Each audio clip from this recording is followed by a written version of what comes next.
You slide the last loaf into the oven before dawn. 81 of them today.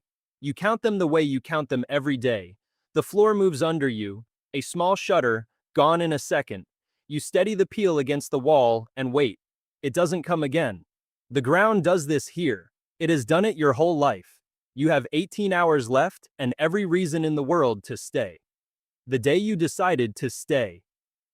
You are a baker in Pompeii. There are more than 30 bakeries in this town of maybe 12,000 people, and yours is not the largest.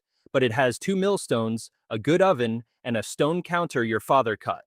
Everything you own is this building. That's not a figure of speech. Your wealth is the ovens, the millstones, the sacks of grain in the back room. None of it fits on a cart. The ground shakes again while you're stacking the second batch. Longer this time, a cup walks itself off the counter and breaks. You sweep it up. 17 years ago, an earthquake knocked down half this town. You were a boy.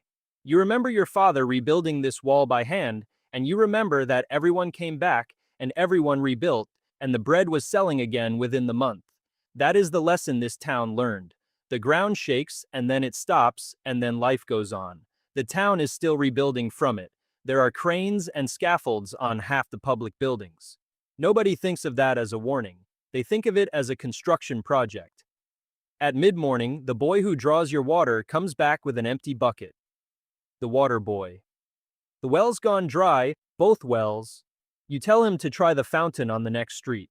He does. It's dry too. You make a note to look into it tomorrow. Just after midday, someone in the street starts shouting, and it isn't the kind of shouting you ignore. You go out with flour still on your forearms.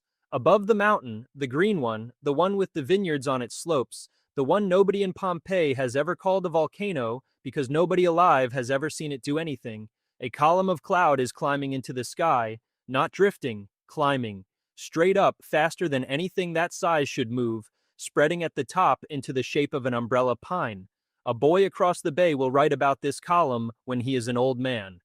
Right now, you are still looking at it. Within the hour, the first stones fall. They are not heavy, they are light.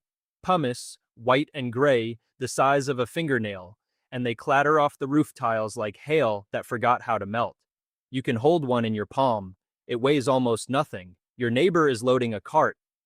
Neighbor, we're going to my brother's in Nuceria. Come with us, there's room. You look at the sky and then at your ovens, and you do the arithmetic that every person in this town is doing right now. It's stone the size of a seed.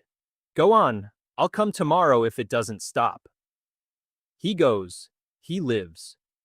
Most of Pompeii makes the same calculation you just made, and most of them make it in the other direction. Over the next several hours, thousands of people walk out of the gates with what they can carry. You are not being stupid. You are being a man who owns a building. The bread is still in the oven. By evening, the pumice is ankle deep in the street and still falling. The sound is what nobody who leaves will be able to explain afterward. A constant dry rattle on every roof in the city, hour after hour, like the whole sky is emptying a sack of gravel that never runs out. The daylight is gone. Not dimmed, gone, hours early, replaced by a darkness that will later be described as blacker than a closed room. You do what everyone still in Pompeii does. You go inside and you close the door, because inside is where you go when something is falling on you. Not a dramatic decision. The most ordinary one available. The pumice keeps coming. It piles against the door. It fills the street to your knees, then your waist.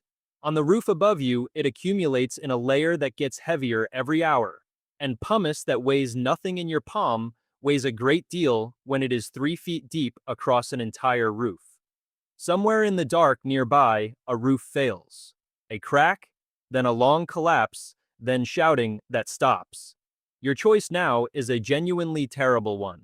Stay under a roof that is being slowly crushed, or go out into a street where stones are falling in the dark and the gates are hours away through waist-deep rubble. The bread is still in the oven. You put the shutters up, you wet a cloth and tie it over your face, because the air is now more ash than air. You think about the loaves. You never took them out. The shouting started, and then the sky, and then the stones, and at no point in 18 hours did stopping to open an oven make any sense at all. 81 loaves, Still in the oven. Sometime in the night, the sound on the roof changes. It gets quieter. You let yourself believe for a moment that it's stopping. It isn't stopping. 12 miles above you, the column that has been holding all of that material in the sky is beginning to lose the strength to hold it up.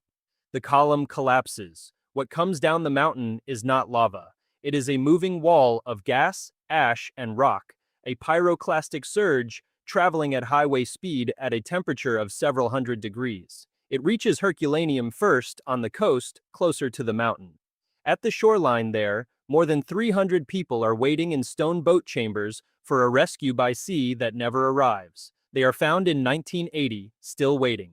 The surges reach Pompeii in the early morning. There is no running. There is no time in which running is a thing that could have happened. The people who are still in this city at this hour die faster than they can understand that they are dying, and then 18 hours of falling stone becomes the thing that covers them and holds the shape of them for 17 centuries. Somewhere under it, in a stone oven behind a shuttered door, 81 loaves stop being bread and start being carbon. Roughly 2,000 bodies have been found in Pompeii. The town held something like 12,000 people, which means the thing most people believe about this day is wrong. Pompeii was not a city that had no chance. Pompeii was a city where most people left, and where the ones who died were, overwhelmingly, the ones who had a good reason to wait. 17 centuries later, the hardened ash gives them back. The empty spaces it left are people-shaped, and filled with plaster they hold the exact posture in which a stranger decided to lie down and cover their head. And in a bakery on a street that no longer has a name, someone opens an oven that has been closed since the morning you closed it. The loaves are still in there, black and light as paper, and scored across the top in the pattern the bakers of this town used, so a loaf could be broken into portions by hand. You were not trapped. The road out of this city was open for 18 hours. You had a business and a roof and a reason every single hour to give it one more hour. Nobody in Pompeii chose to die. They chose to wait. The bread is still in the oven.